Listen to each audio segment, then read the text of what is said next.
tidak membolehkan. Mereka juga akan memandang hina perbuatan zina, perbuatan menzalimi orang lain.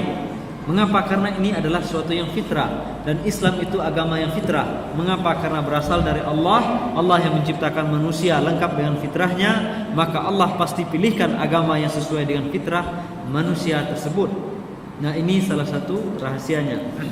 Lamma aradu an yahdimu al-Ka'bah, khafa haula'i Quraisy khafu an yahdimuha wa lam yatajarra'u ala dhalik, على ذلك. جاء الوليد ابن المغيرة وهو زعيم قريش في ذلك الوقت وقال إنما نريد الخير والإصلاح، فأخذ الفأس وهدم الكعبة. فلما رأوا قريش أنه لم يصبه شيء ولم يحصل له مصيبة تشجعوا وقاموا يهدمون الكعبة معه. Jadi pada awalnya ketika mereka hendak merenovasi Ka'bah, mereka ragu untuk merubuhkan, untuk menghancurkan Ka'bah. Mengapa? Karena mereka memuliakan Ka'bah ini. Maka sampai akhirnya datang Al-Walid bin Al-Mughirah. Al-Walid bin Al-Mughirah ini adalah tokoh paling senior di antara mereka pada saat itu. Maka Walid bin Al-Mughirah mengatakan, kita tidak hendak menghinakan Ka'bah, kita hanya ingin memperbaiki, maksud kita baik. Maka dia ambil kampak dan dia pukulkan, dan rubuhlah salah satu bagian dinding dari Ka'bah. Dan ketika mereka lihat, ternyata Al-Walid bin Mughirah tidak apa-apa. Walaupun dia memukul dan merubuhkan dinding Ka'bah, ternyata tidak ada sesuatu yang terjadi pada diri orang ini. Maka mereka pun akhirnya menjadi yakin tidak masalah kita merubuhkan Ka'bah untuk memperbaikinya. Maka mereka pun melakukan bersama-sama. Al-Ka'bah ala bina'i Ibrahim alaihi salam kanat mustatilatan. Al-Hijr, حجر إسماعيل الذي يسمى هذا الحجر هذا كان داخلا في الكعبة. كانت الكعبة مع هذا الحجر كلها كعبة مستطيلة. هذا كان بناء إبراهيم عليه السلام.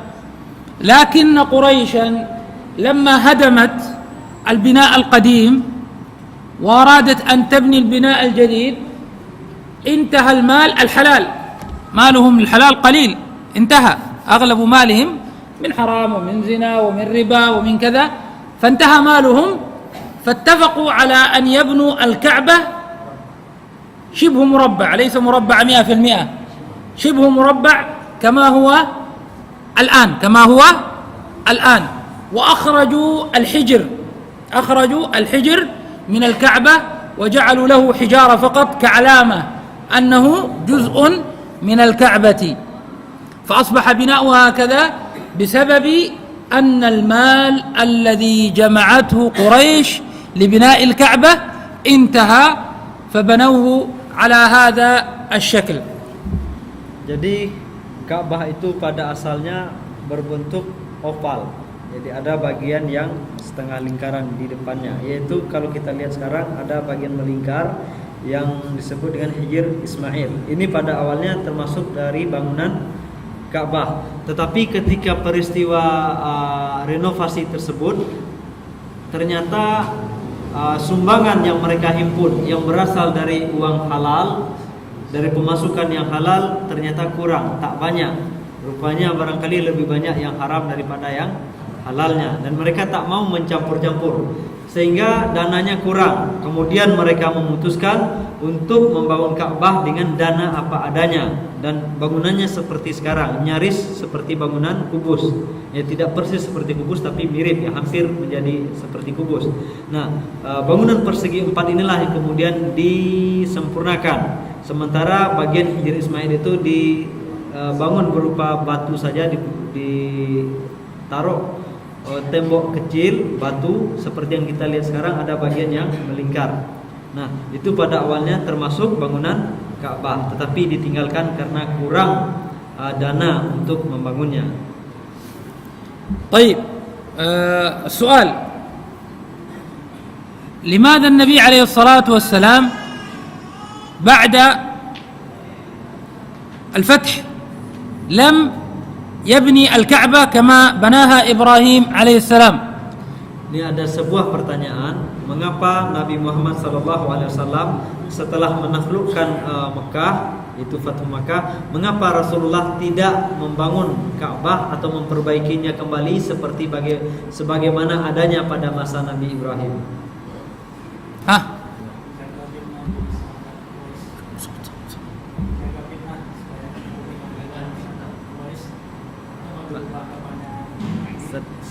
Saddu babil fitnah. أحسنت. النبي عليه الصلاة والسلام لما فتح مكة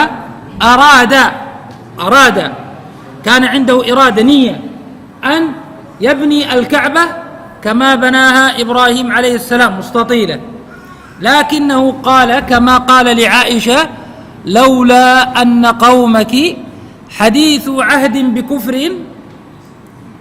لبنيتها على بناء إبراهيم، لولا أن قريش يعني دخلوا في الإسلام حديثا ويخشى من الفتنة بهذا الأمر لفعله النبي صلى الله عليه وسلم. Jadi benar seperti itu, Nabi tidak melakukannya untuk menghindari fitnah.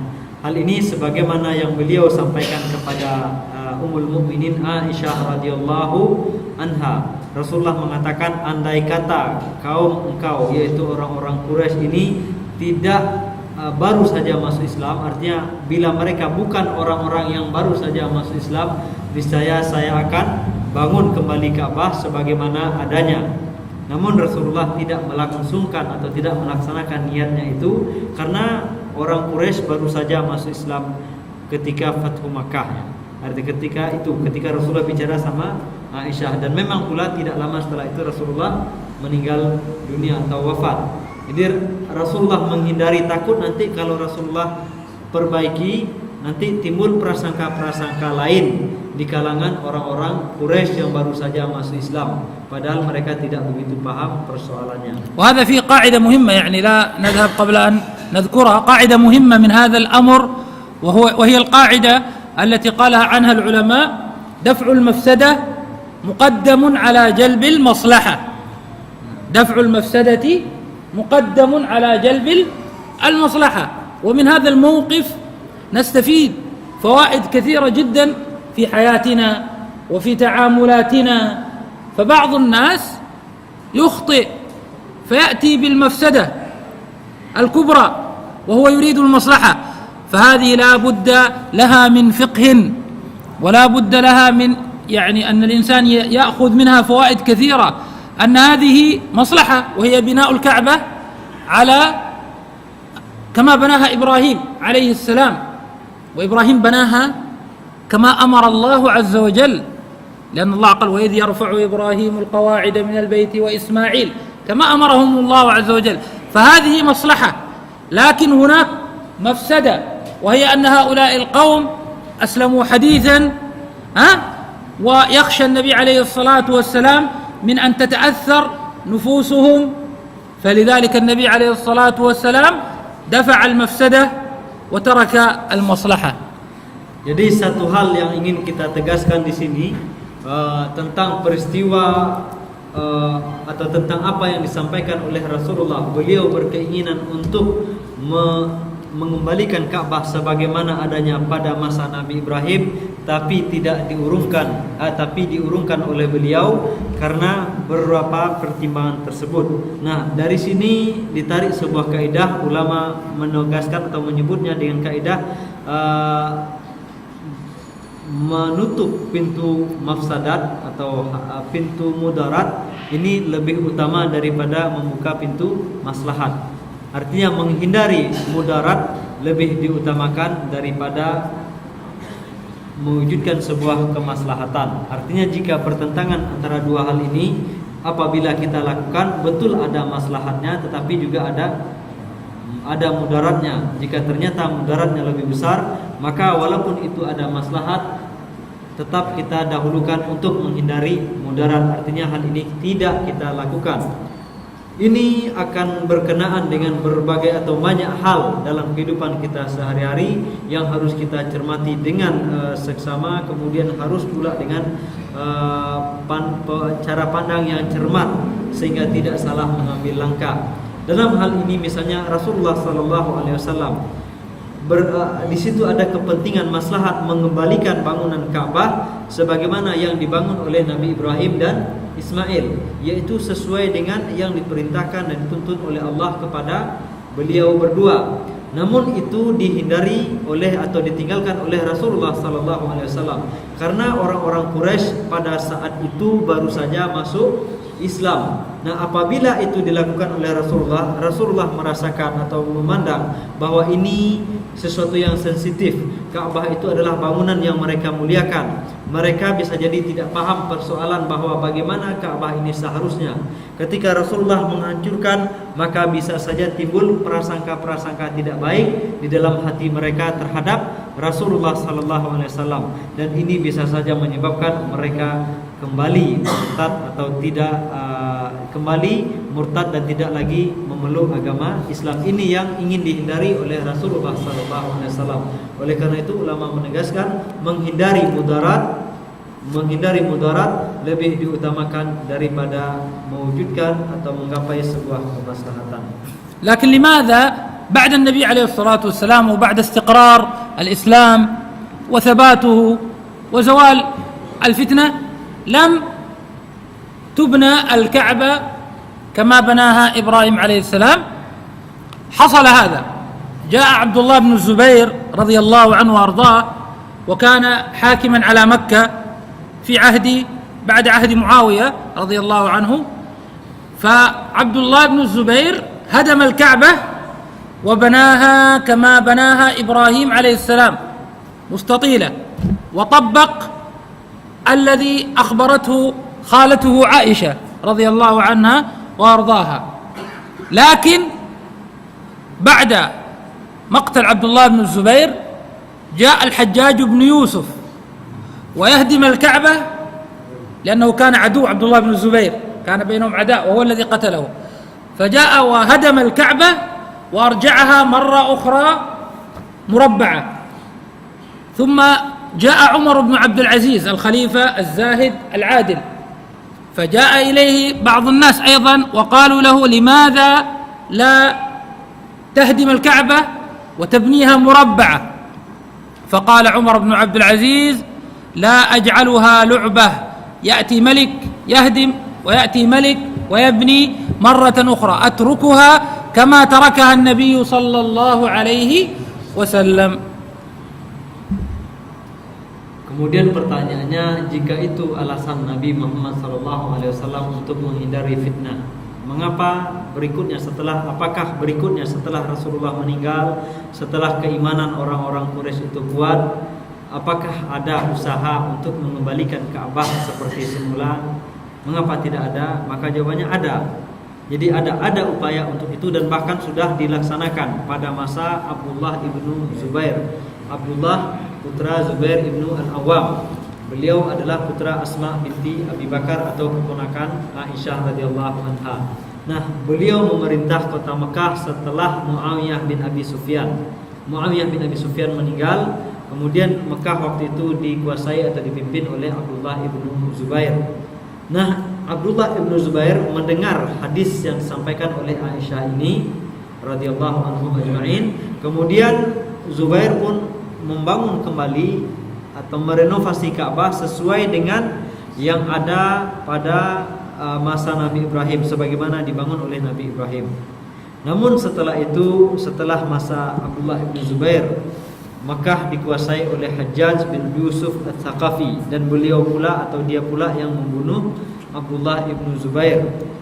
Nah, Hajjaj bin Yusuf ini meruntuhkan kembali apa yang sudah dibangun oleh Abdullah bin Zubair. Bisa jadi karena salah sangka dikiranya Abdullah bin Zubair merubah apa yang telah ditetapkan oleh Rasulullah. Bisa juga motifnya motif politik supaya karya Abdullah bin Zubair ini tidak bertahan, wallahu alam. Namun intinya adalah Hajjaj mengembalikan Ka'bah seperti zaman yang telah direnovasi oleh orang-orang Quraisy pada masa jahiliyah. Nah, berikutnya setelah zaman Hajjaj ini yang memerintah adalah Umar bin Abdul Aziz. Setelah beberapa periode kemudian, umat Islam diperintah oleh khalifah yang adil Umar bin Abdul Aziz.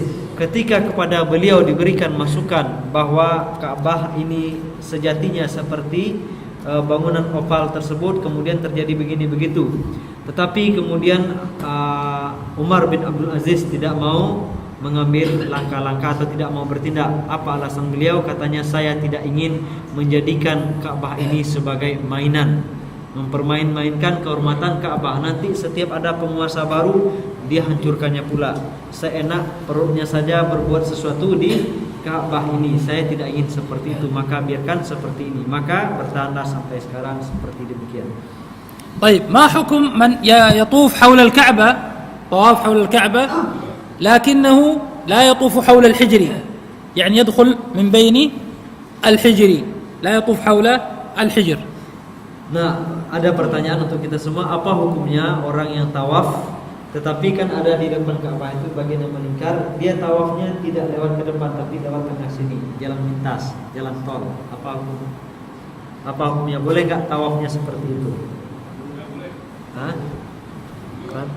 لا يجوز. غير صحيح، غير صحيح، ليس مكروه، غير صحيح. لا بد من الطواف حول الكعبة كلها، وهذا جزء من الكعبة، جزء من الكعبة، لكن لا يستطيع أن يطوف لأنه يغلق، لا أحد يستطيع أصلا أن يطوف إلا حول الحجر مع الكعبة. Jadi hukumnya tawafnya tidak sah. Mengapa? Karena yang bagian depan itu pun termasuk Ka'bah. Jadi harus tawaf semua. Namun pun sekarang ini nggak bisa juga orang jalan pintasnya nggak bisa ditutup untuk menghindari orang salah dalam melaksanakan tawaf. طيب النبي عليه الصلاة والسلام بعد أن قريش انتهت من بناء الكعبة اختلفوا في من يضع الحجر الأسود في مكانه. الحجر الأسود هو حجر من أحجار الجنة، وضعه إبراهيم عليه السلام في الكعبة، ومن السنة مسحه وتقبيله عند الطواف، وهذا الحجر له مزية ومكانة في الكعبة. قريش لما انتهت من البناء أرادت تضع الحجر الأسود في مكانه، فاختلفوا أي قبيلة هي التي تضع الحجر الأسود في مكانه، حتى كادوا أن يقتتلوا، يحصل بينهم قتال بسبب أن كل واحد يريد يضع الحجر الأسود في مكانه. لكنهم اتفقوا على أن يحكموا بينهم أول من يدخل عليهم الكعبة، أول داخل عليهم من باب السلام يجعلونه حكما بينهم.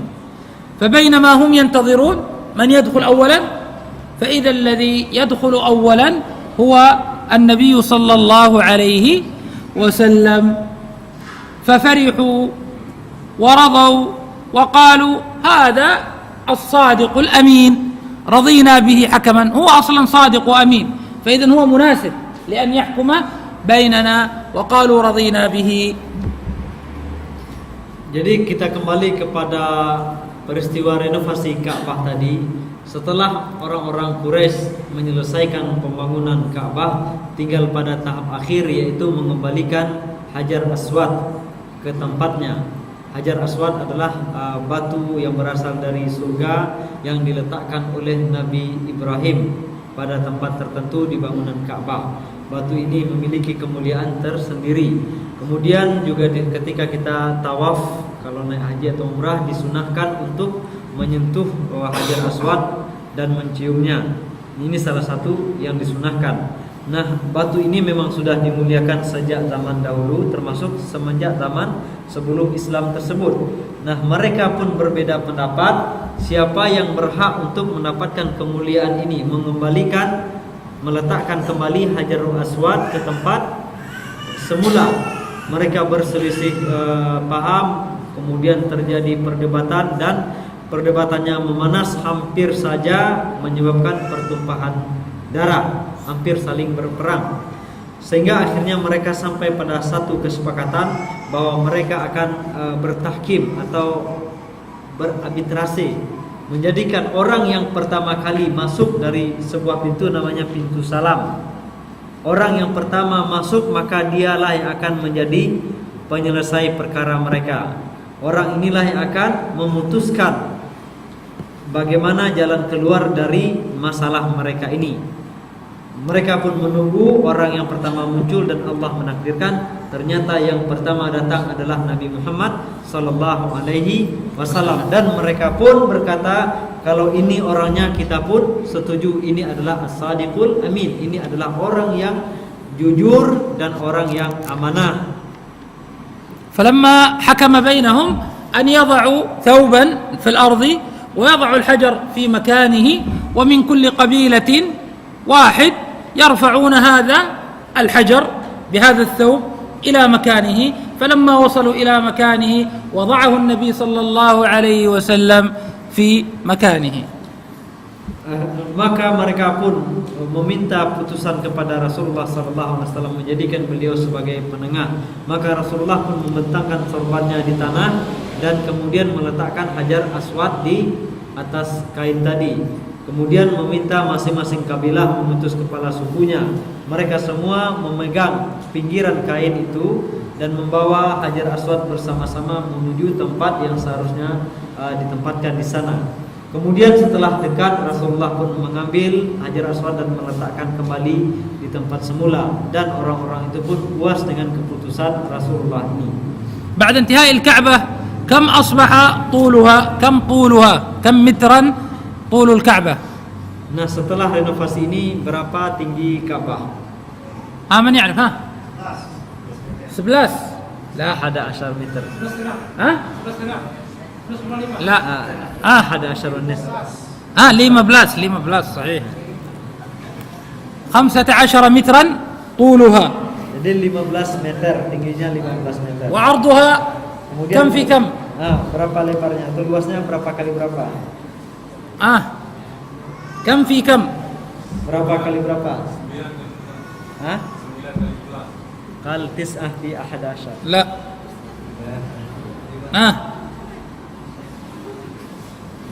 Berapa luasnya? Berapa kali berapa? هناك جهتين من الكعبة 12 وجهتين من الكعبة 11 10 صح؟ Nah, إذن 11. لا 10 10. ضلع 12 طيب و10 و10 و12 و12. Jadi ininya luasnya 10 kali 12.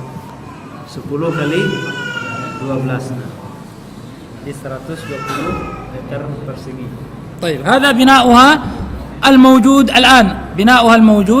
الآن هذا هو ارتفاعه وطوله وعرضه. Dan inilah yang bertahan sampai sekarang, yaitu 10 kali 12, kemudian tingginya 15 meter. هذا مجمل أهم الأحداث التي كانت قبل بعثة النبي صلى الله عليه وسلم، مما ذكره الشيخ هنا رحمه الله المبارك فوري. ذكر قصة، لكن ذكر أن هذه القصة ضعيفة ونذكرها لكم من باب العلم. فقد ذكر حديثا رواه ابن الأثير أن النبي صلى الله عليه وسلم قال: ما هممت بشيء مما كان أهل الجاهلية يعملونه غير مرتين. يعني ملخص هذا الكلام أو ملخص هذا الحديث، وقد ضعفه ابن كثير وضعفه الإمام الألباني رحمهم الله جميعا، وصححه الإمام الذهبي، أن النبي عليه الصلاة والسلام وهو شاب يرعى الغنم أراد أن يدخل إلى مكة فيشارك في زواج كان فيه غناء، فأراد أن يستمع إليهم، فلما جاء أخذه النوم فنام عليه الصلاة والسلام ولم يستمع إلى شيء من ذلك الغناء حتى أصبح الصبح وهو نائم. ذكر هذا، وذكر أن ابن كثير ضعفها، وكذلك الإمام الألباني ضعف هذا الحديث. Demikian tadi kejadian-kejadian penting yang terjadi pada atau yang dialami oleh Nabi Muhammad SAW sebelum masa kenabian. Nah, di samping itu penulis Syekh Safiur Rahman Al-Mubarakfuri juga menceritakan satu riwayat lain, namun riwayat ini didaifkan atau dihukum sebagai daif oleh Ibnu Katsir, kemudian juga oleh Syekh Al-Albani. Ini riwayat diriwayatkan oleh Imam Ibnu Athir. Kemudian riwayat ini sebaliknya dikuatkan atau dinyatakan sahih oleh Imam Az-Zahabi.